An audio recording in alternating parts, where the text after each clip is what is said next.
Use a mandolin to shave carrots. Set the blade to the thinnest. If you don't feel comfortable using a mandolin, use a potato peeler. Adjust the blade and slice the celery a bit thicker. Set them aside with the salad in a salad bowl. Slice peeled potatoes.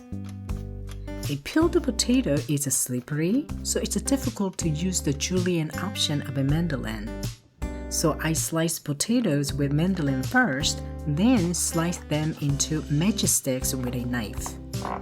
That's easier and faster in my opinion. Squeeze out water with paper towel. For a healthier option, I use purple potatoes. They are packed with antioxidants and better for your blood pressure and blood sugar.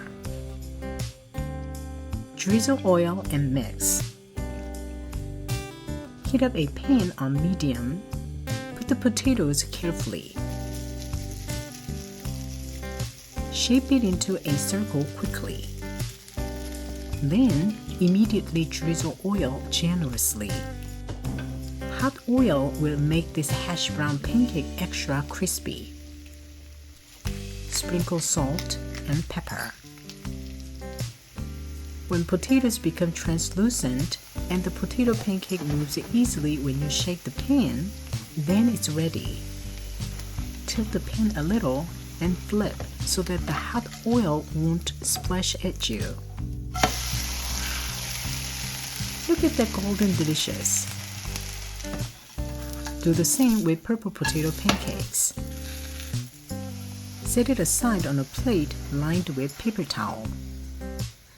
Paper towel will absorb excess oil. Add 1 teaspoon of honey. Add 1 tablespoon of aged sherry vinegar.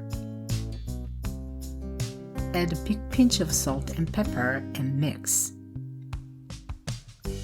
For a typical vinaigrette, I would put 2 tablespoons of extra virgin olive oil.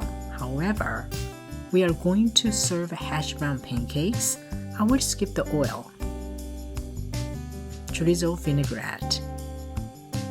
Instead of using utensils, use your hand. Your hand is a much better tool than salad utensils. Serve with a fried egg or poached egg. Bon appetit!